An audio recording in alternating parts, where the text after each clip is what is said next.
How do trailing stop orders work, and what are the downsides for their use?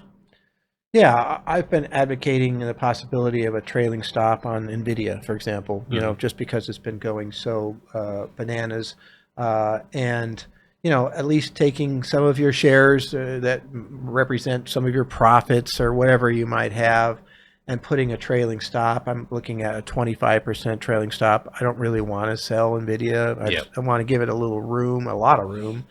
But I kind of look at it and think, hey, if NVIDIA's come down 25% already from its last high, and we'll show you a visual here of what that looks like, that, something might be wrong there, and maybe I want to take some of my Yeah. profits off the table. So the way that it works, here's a nice visual actually.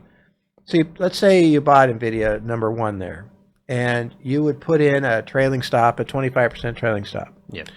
What happens, the trailing stop is different than a regular stop. In a regular stop, if I put a stop in at number one, it would stay there. Hmm. It would move, Yep. right? A trailing stop moves. And so what it does is it locks in whenever there's a high. So if you look at point two there, basically, there was a new high, Hmm. yeah? And boom, you end up with a new stop point. It moves up. Yep. So let's say you got $100, it goes to 110. You're going to be 25% below 110 instead of 25% below 100. Yep. And so it just keeps ratcheting up. So as NVIDIA runs and runs and runs, and goes through 1,000 or whatever it might do here, you continue to move that stop up. And then finally, you can see point 0.5 there is where the trade, happened, where it Yeah. actually Exits you executed. out. And you can see it stays flat. Every time it moves up, it doesn't go back. It doesn't go down to the new lows. It just locks in. So you're locking in this particular case, 25% from the high point for the high day, the close. Yep. They use the close here.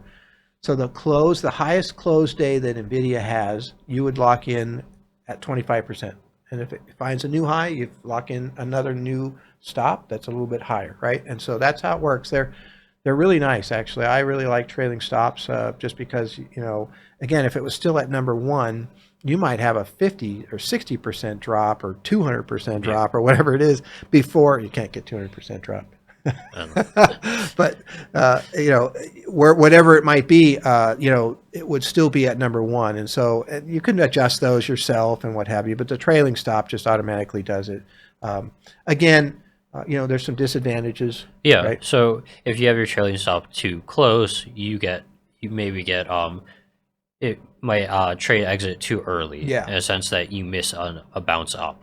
yeah. You can get just a whipsaw, right? Yeah. You got a 10% trailing stop on something like Nvidia. Well, that's a very fast-moving stock. It Yeah. It could could be easily it could trip. do that in a week easily. Yeah, easy. And then take off from there, no problem. I mean, we've seen that actually a lot with that stock. So, yeah, you want to understand very closely and look at, the motion of that particular. This can be done on an ETF or a slow boring stock or whatever you've got. It's not a bad way to kind of make sure that you're not really involved in a big downturn. Chances are, if there's something happening with your stock, it might be happening with the market itself Yeah. too. So it just allows you to kind of lighten up some of your pieces. Now, for me, I'm kind of a long-term believer at this point in Nvidia, so I wouldn't have all of my shares at a 25% stop. I'm looking at my profit. If I have 800 shares, maybe I'd do 200, Mhm. because that's kind of my profit and that kind of thing. So, it just depends on, what's happening. But really, a good question.